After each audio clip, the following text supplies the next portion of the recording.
Boa noite, turma. Meu grupo é composto por Bruna Souza, Cleide Bonfim e Jamile Matos. E juntas, nós falaremos para vocês sobre o sistema reprodutor masculino, os órgãos que os compõem e as suas funções. O sistema reprodutor masculino, ele é formado pelos órgãos que se destinam à produção do esperma e a sua emissão nas vias genitais femininas no ato sexual, no ato da cópula.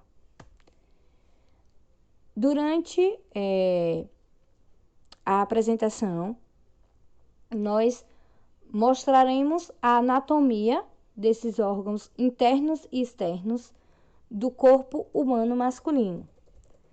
E vocês podem acompanhar essa imagem onde estão ilustrados esses órgãos. Eu vou falar brevemente e no decorrer do trabalho nós detalharemos cada um deles.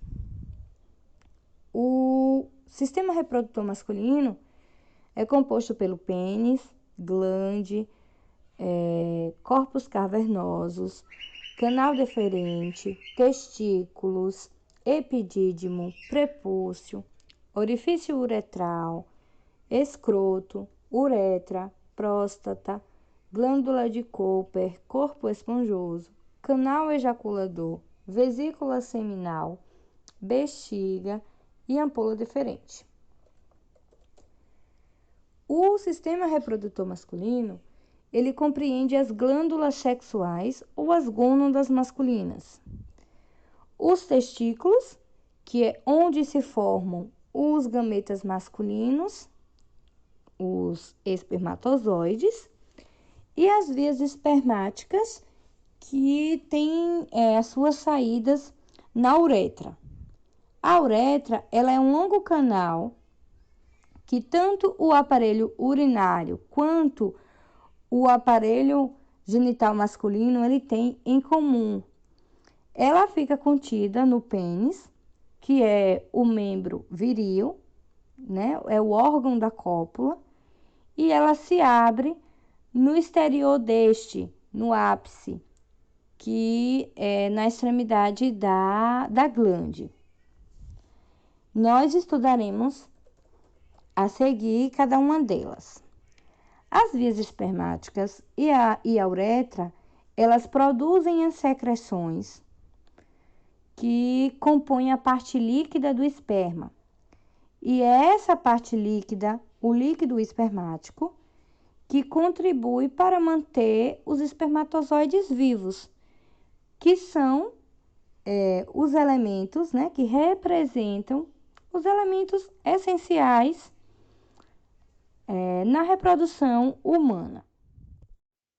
Então, agora eu vou falar um pouco dos testículos, vou abordar um pouquinho também sobre o epidídimo, o vaso deferente e a artéria. Então, os testículos, eles vão fazer parte do sistema reprodutor masculino e essas estruturas vão possuir uma forma ovoide, que é formato de ovo mesmo, como popularmente a gente conhece, e eles vão possuir cerca de 4 a 6 centímetros, em média. Essas estruturas são bilaterais, no entanto, elas não são simétricas e é nos testículos que vai ocorrer a produção dos espermatozoides. Eles encontram-se suspensos, presos ao cordão espermático e são cobertos externamente por uma pele frouxa, enverrugada e um pouco mais pigmentada do que o resto da pele do homem, das outras partes do corpo. E é conhecida como escroto. Ao longo do interior desse escroto vai existir 3 camadas distintas que vão proteger o tecido testicular. A camada mais interna é conhecida como túnica albugínea e é uma cápsula fibrosa e rígida. As camadas média e a camada externa são, na verdade, uma única camada e é conhecida como túnica vaginal, que se divide em uma camada visceral e outra parietal. Elas vão ser derivadas da reflexão periosteal, que ocorre durante o desenvolvimento embriológico, e essas camadas são separadas por um fluido seroso, que permite que os testículos se movam na bolsa escrotal. Os testículos vão ser constituídos de grande número de finos canais que vão ser enrolados entre si mesmos, que são os túbulos seminíferos, que é onde são produzidos os espermatozoides, que derivam da transformação de células localizadas na parede dos túbulos, que são as células seminais. E aí, os túbulos seminíferos se dirigem ao epidídimo, que é o órgão que vai estar situado acima do testículo, como está mostrado aí na imagem, que vai ser comparável pela forma de penacho de um elmo, que pode ser denominado também de dídimo, epidídimo, que vai significar e acima dos testículos. Eles vão possuir cerca de 5 centímetros de comprimento e os túbulos eles se reúnem em um canal único, que é o canal do epidídimo. E saindo do epidídimo, esse canal toma o nome de dueto deferente e vai possuir cerca de 45 centímetros de comprimento e se dirige para a uretra, que é anexo do dueto deferente, que é uma espécie de saquinho, que é a vesícula seminal, que é onde o esperma se deposita como se fosse uma loja. Ele vai ficar lá guardadinho. E aí, finalmente, em continuação à vesícula seminal, que ao canal vai ser o canal ejaculatório, que é o canal que desemboca a parte superior da uretra depois de ter atravessado a próstata. Então, os túbulos seminíferos, o canal do epidídimo, o canal deferente, a vesícula seminal e o canal ejaculatório vão constituir as vias espermáticas, que vai ser percorrida pelo esperma desde a sua origem, que é nos testículos, até a sua emissão na uretra. E a partir daí vai ser emitido para fora do orifício uretral.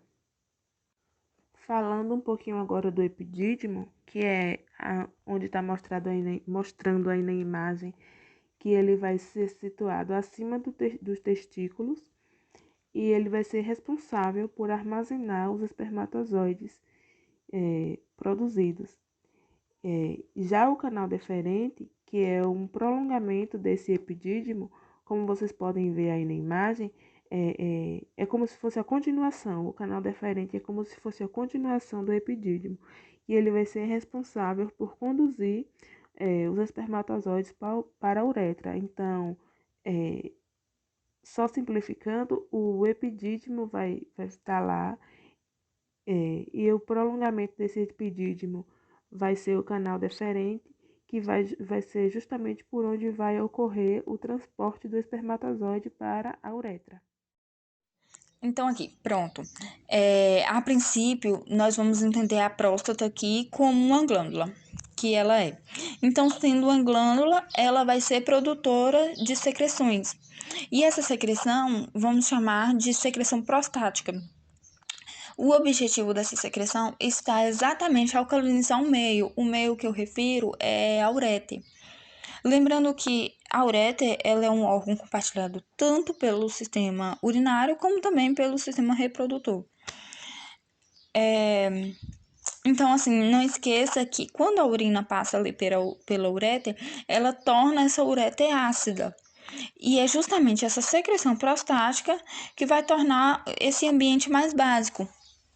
E o objetivo disso é para permitir que os espermatozoides ali no momento da ejaculação passe por essa ureter sem que haja nenhum prejuízo. Outra coisa importante é quanto à localização dessa glândula com os outros órgãos do sistema reprodutor masculino.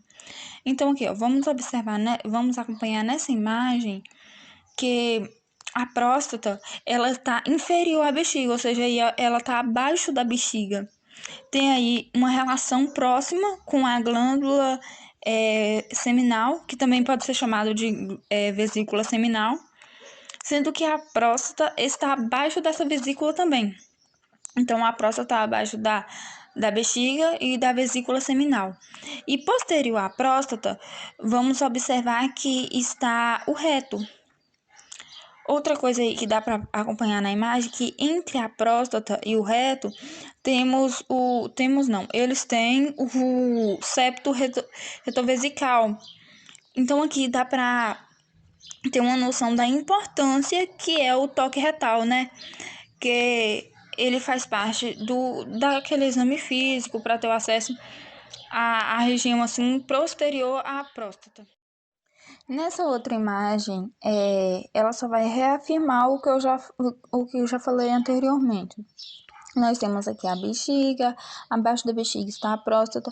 Observamos aqui também a presença do ducto deferente, que ele se junta à glândula seminal para que no interior, lá da próstata, forme o ducto ejaculatório, que eu vou falar mais à frente. Se vocês observarem nessa imagem também, abaixo da próstata tem a presença desses ganchinhos, que são glândulas bulboretrais, que elas são responsáveis pela lubrificação ali antes da ejaculação, pela lubrificação pré-ejaculação. Nessa outra imagem, temos uma noção também da facilidade que é acessar essa região posterior ali da próstata pelo toque retal, e a dificuldade que seria um acesso anterior a esse órgão. Então, aí temos aqui a síntese púbica, que é essa de azulzinho claro, eu acho que é azulzinho claro, lilás, sei lá. E até mesmo o próprio pênis, ele também impede que alcance esses órgãos anteriores. Bem, aqui nós temos outra imagem em que dá para ver a interseção que eu disse lá no início do sistema urinário com o sistema reprodutor. Então, sendo bem repetitiva, aqui nós estamos observando a bexiga, abaixo está a próstata, e se vocês, aqui está bem nítido que a próstata, ela envolve a ureter, e essa região aí da uretra vai ser chamada de ureter prostática. Então, olha, outra coisa, a presença desses folículos aí, é que nessa parte aí que parece um músculozinho dentro da uretra, é nela que tem a presença do utrículo prostático. Uma curiosidade é que a presença desse utrículo prostático na mulher, ele vai dar origem ao útero, enquanto no homem é só um resquício embrionário, ou seja, um fundo falso, sem função definida nenhuma. Voltando, logo abaixo aí tem os ósteos do ducto ejaculatório. E lá em cima, lá do ladinho direito, tem os ósteos, o ósteos prostático. Vamos lá. Já nessa imagem aqui, nós observamos a presença de divisões na próstata, ou seja, a próstata ela é dividida de acordo com a região. Temos aqui do lado esquerdo a região anterior, que também pode ser chamada de istmo. Do lado direito tem o lóbulo médio, o lóbulo inferior, e abaixo de tudo aí, no finalzinho, temos a região do ápice da próstata. Os lóbulos laterais da próstata, eles não tem como ser visto aqui, né? Aqui eu trouxe um quadro que divide a próstata em zonas, em áreas. Então, de início, já dá para ver que a maior área é formada pela zona periférica, onde encontramos a maior incidência do câncer de próstata. Isso com 70% de área. A zona central, que apresenta 25% aí, ela é composta, encontra o ducto ejaculatório. a zona transicional, que é a região mais apical ali da próstata, ela só tem 5% e é composta pela uretra proximal. Já a zona fibromuscular anterior, ela é somente por 5%, que é a região do istmo ali, que eu falei no slide anterior. Essa região, ela é responsável por formar o músculo e os tecidos fibrosos. Aqui vai ficar mais nítido o que eu falei no quadro. Então, vamos observar aqui, ó. Temos aqui a região anterior, que é a região do istmo, que é formado basicamente de músculo e por tecidos fibrosos, eu já falei anteriormente também. E temos a região periférica. Essa região periférica, ela é basicamente formada por glândulas e apresenta dos ductos dessas glândulas. Outra coisa importante, observem aqui que esta próstata, ela é envolvida por uma cápsula, como se fosse uma membrana, que essa cápsula ela é fibrosa e é chamada de cápsula de revestimento. Pronto, agora vamos falar sobre a vascularização. Nessa imagem aqui, acompanhando pela imagem, observamos que a vascularização da próstata se dá principalmente pela artéria vesical inferior, que é o ramo da ilíaca interna. Então, ela tem seus ramos prostáticos e tem seus ramos uretrais e tem seus ramos capsulares.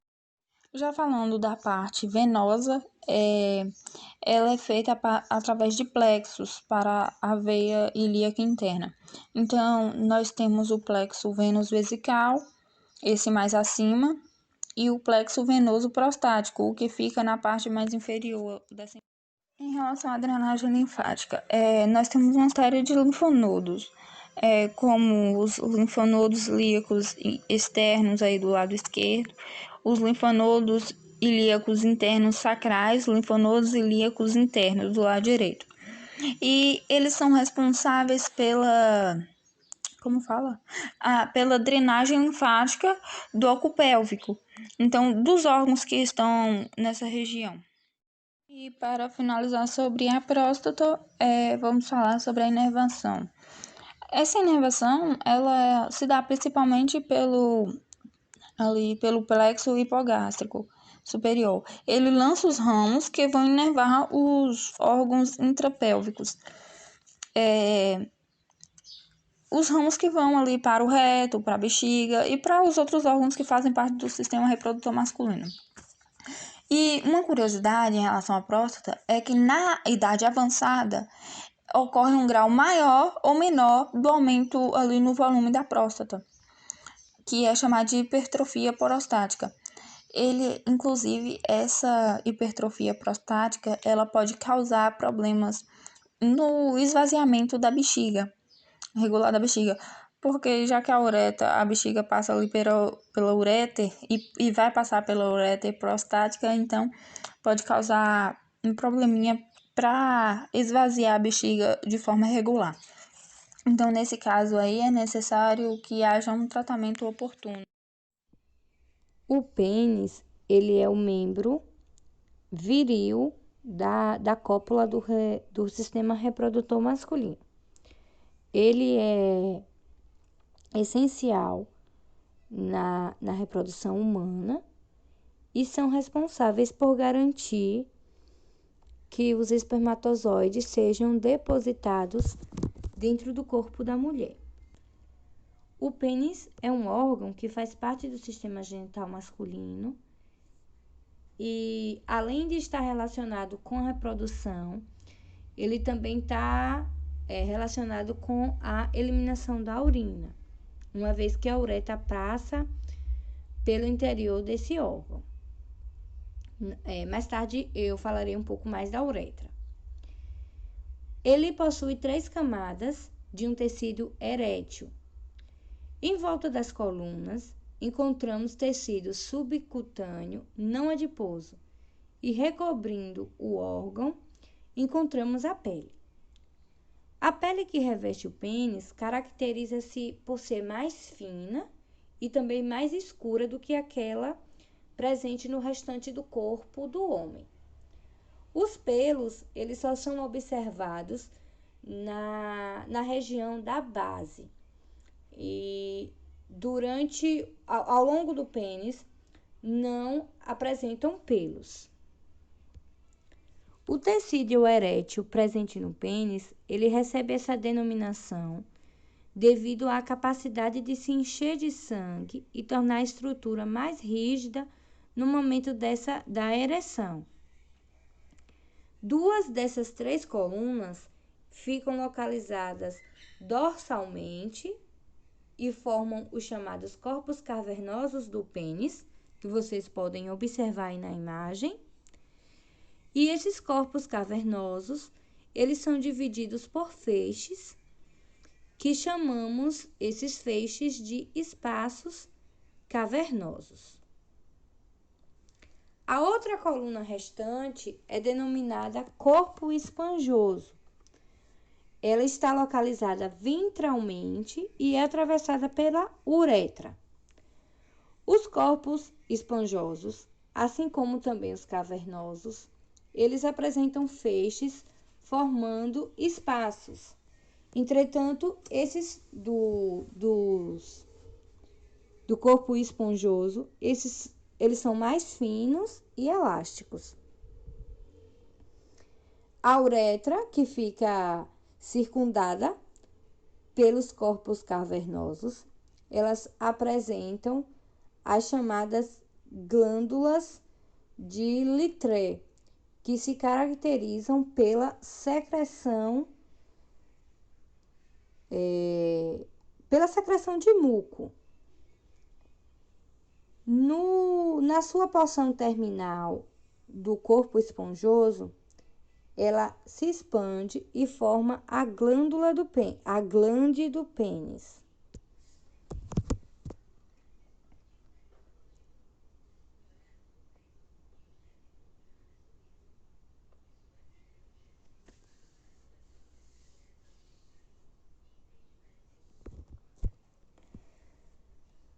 Como eu já falei, os corpos cavernosos e o esponjoso, eles são repletos de sangue, são bastante vascularizados e permitem a ereção do pênis devido a um maior afluxo de sangue arterial dos corpos cavernosos e um menor fluxo de sangue venoso, que é o motivo pelo qual o tecido esponjoso ele retém uma maior quantidade de sangue e o pênis ele aumenta de comprimento e de circunferência.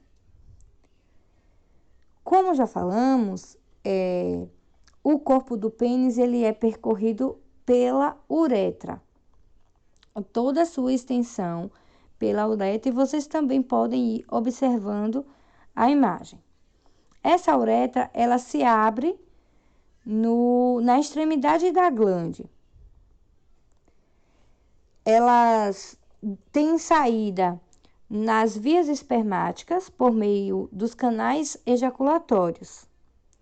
E assim, tanto o aparelho reprodutor masculino, tanto o aparelho urinário, eles têm este órgão em comum, que é a uretra, que serve tanto para o escoamento da urina, como para o escoamento do esperma, que nós chamamos de ejaculação. A uretra, como ela é circundada por um tecido muscular, esse tecido se contrai e fecha o orifício que permite a comunicação entre uretra e bexiga, e também nessas contrações restringe o canal uretral, impedindo que a bexiga esvazie de forma involuntária. Esse mesmo tecido muscular que permite essas contrações para fechar o orifício de uretra e bexiga, ele também tem a outra função importante no sistema reprodutor masculino, que é a de contribuir para a ejaculação.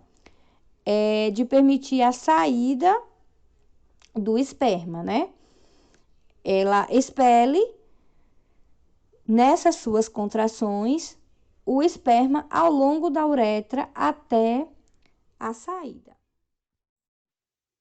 Agora eu vou falar sobre o mecanismo de ereção. E antes de iniciar o mecanismo propriamente dito, eu gostaria de relembrar que, assim como os demais órgãos do corpo, o pênis ele não vai funcionar de uma forma isolada o restante do corpo. Então, esse processo de ereção vai funcionar em uma imensa cadeia de reações e estímulos. Mas o importante é lembrar que tudo vai começar lá no sistema nervoso, que é justamente o sistema de conexões que vai ser espalhadas pelo nosso corpo e vão ser conectadas ao cérebro. E essas conexões vão funcionar como receptores de estímulos e tradutores dos sentidos. E aí, para a gente compreender as reações fisiológicas que ocorrem no homem, a gente deve conhecer o chamado ciclo sexual masculino. Esse ciclo ele é composto por várias fases. A primeira delas é a fase normal, que é o pênis no seu estado normal, para a maioria dos homens. Nessa fase, o tônus do sistema nervoso simpático é predominante. O fluxo de sangue é bem baixo, os músculos lisos das trabéculas estão contraídos e os espaços lacunares contêm somente uma quantidade de sangue pequena. A segunda fase é a fase do enchimento e da tunescência, que vai ser a resposta fisiológica à excitação, que é a fase que vai responder à estimulação parasimpática, onde há um incremento do afluxo arterial devido à dilatação das artérias cavernosas e elicinas nos corpos cavernosos. E também vai ocorrer uma redução da resistência dos espaços lacunares, que vai ser justamente devido ao relaxamento das suas fibras musculares lisas. E aí, a expansão desses espaços lacunares comprime o plexo venoso, intracavernoso e subtunical, retendo assim o sangue dentro dos corpos cavernosos, permitindo que o pênis se expanda até atingir a plena ereção.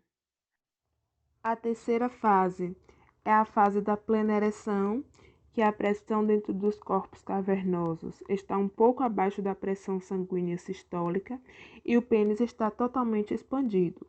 O fluxo sanguíneo para dentro e para fora dos corpos cavernosos é mínimo, e esta fase corresponde à ereção normalmente vista depois de uma injeção intracavernosa ou depois de uma estimulação audiovisual, como eu citei anteriormente, lá na introdução, falando dos estímulos que o homem precisa para ocorrer a ereção.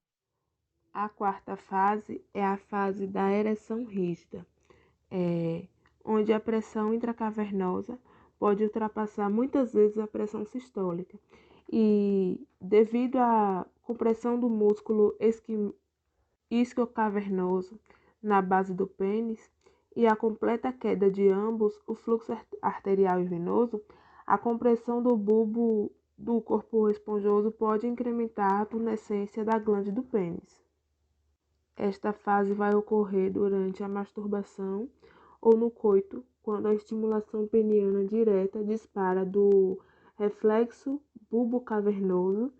Se a estimulação peniana é interrompida ou ocorre fadiga muscular, a pressão intracavernosa cai e o pênis retorna à fase de plena ereção.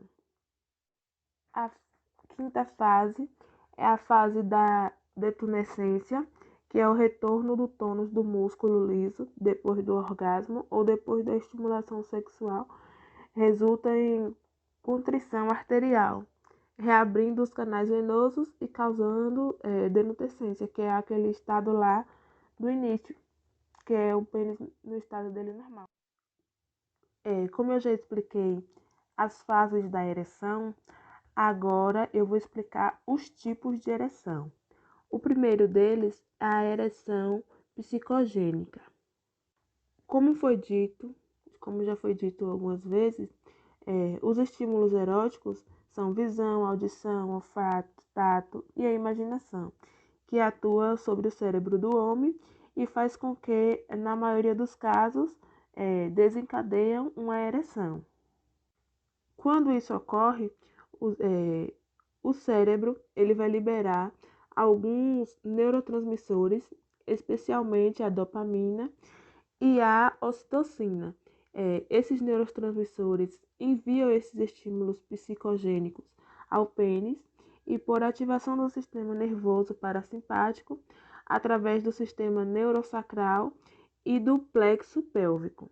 O cérebro também envia estímulos inibitórios ao pênis e, por meio do sistema nervoso simpático, o status do pênis vai depender do equilíbrio entre as mensagens erécteis e antierécteis. Fisiologicamente, as ereções são continuamente inibidas pelo sistema nervoso simpático, explicando o porquê a flacidez do pênis na maior parte do tempo, ou o que, sem dúvida alguma, é de suma importância estética e principalmente social. Já o segundo tipo de ereção é a ereção reflexogênica. Esse tipo é induzida por uma estimulação direta dos órgãos genitais e transmitida por meio do nervo dorsal do pênis para o centro sacral da ereção. Os estímulos eferentes partem da medula sacral, envolvendo fibras parasimpáticas através do plexo pélvico e dos nervos cavernosos. O centro sacral ele tem conexões com o cérebro que pode modular essas ações. Toques eróticos podem facilitar o reflexo. E aí, essas ereções podem existir em pessoas com lesões de medula espinhal e quando essas lesões são suficientemente altas. E esses dois tipos de ereção, elas vão funcionar sinergicamente. Isso quer dizer que tanto o estímulo psicogênico vai aumentar a resposta produzida pelo estímulo reflexogênico e vice-versa. Agora que já entendemos as fases da ereção e os tipos, vamos entender os eventos vasculares que ocorrem durante essa ereção. E a ereção ela é essencialmente um evento vascular dependente do balanço entre o fluxo arterial e o retorno venoso. E esse processo hemodinâmico tem três componentes principais. O primeiro é o aumento do fluxo arterial pela dilatação das artérias. O segundo é o relaxamento dos músculos lisos dos espaços lacunares. E o terceiro é a diminuição do retorno venoso por compressão dos plexos venosos, intracavernosos e subtúnicas, devido à dilatação dos espaços lacunares dentro dos corpos cavernosos. E aí, quando o fluxo arterial nos espaços lacunares é baixo e está em equilíbrio com o retorno venoso, o pênis vai permanecer flácido. Quando o fluxo arterial aumenta e o retorno venoso diminui, o pênis vai ocorrer a tunescência.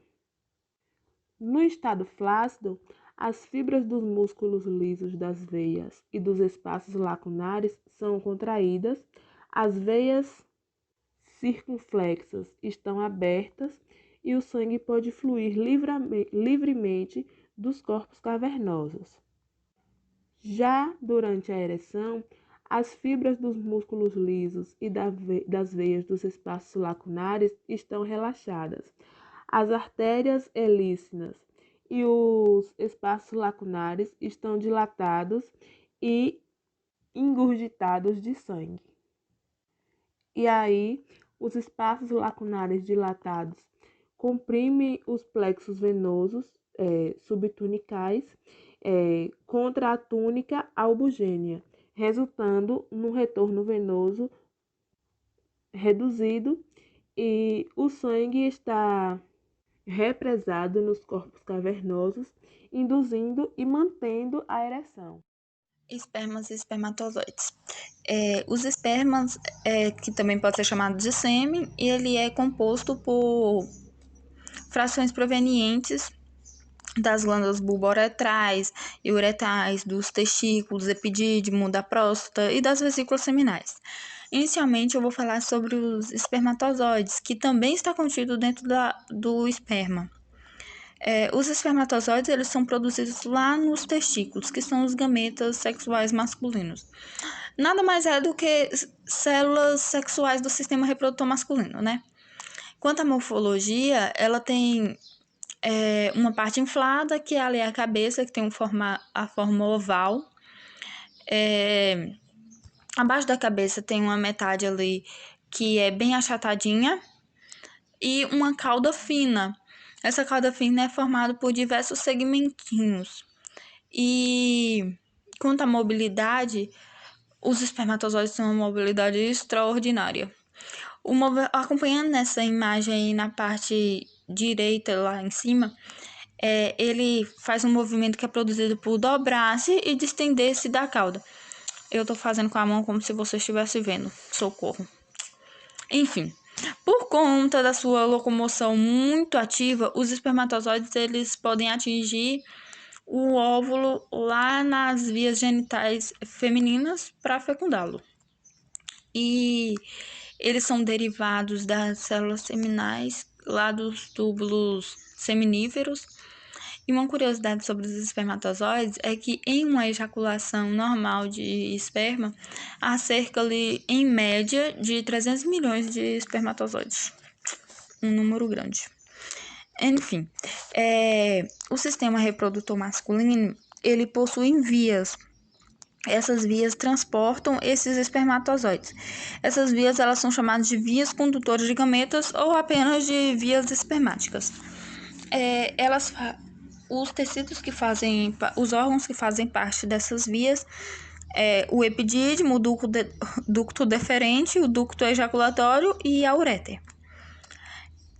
Falando sobre o epidídimo, a única função do epidídimo ali é de maturação do espermatozoide. Ou seja, a função é que ali dentro do epidídimo vai ocorrer a maturação, o amadurecimento dos espermatozoides.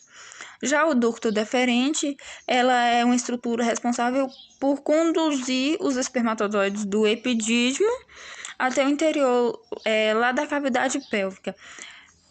Lembrando que nesse caminho é fornecida no caminho ali do ducto deferente algumas glândulas seminais ou vesículas seminais, elas fornecem secreções.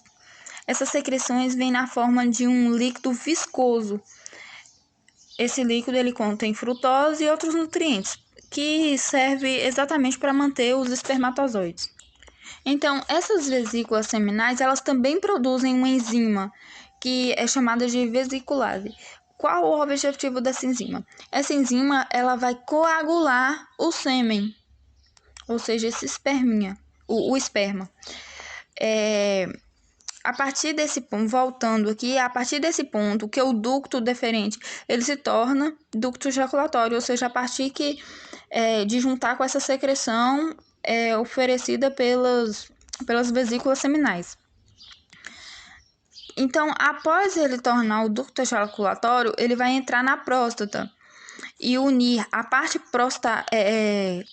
prostática ali da ureter. Aí também vai ter as secreções liberadas pela próstata. Depois de que essas secreções passam da próstata para a uretra prostática, tá, mas como é que passa da próstata para a uretra prostática? Passa ali através de pequenos porinhos que tem na parede da uretra. Depois que entra na uretra, esse líquido vai estar todo misturado. E o líquido todo misturado, que é os espermatozoides, junto com essas secreções, vai se tornar o sêmen, que também é chamado de esperma. a ter, a partir daí, ocorre a ejaculação.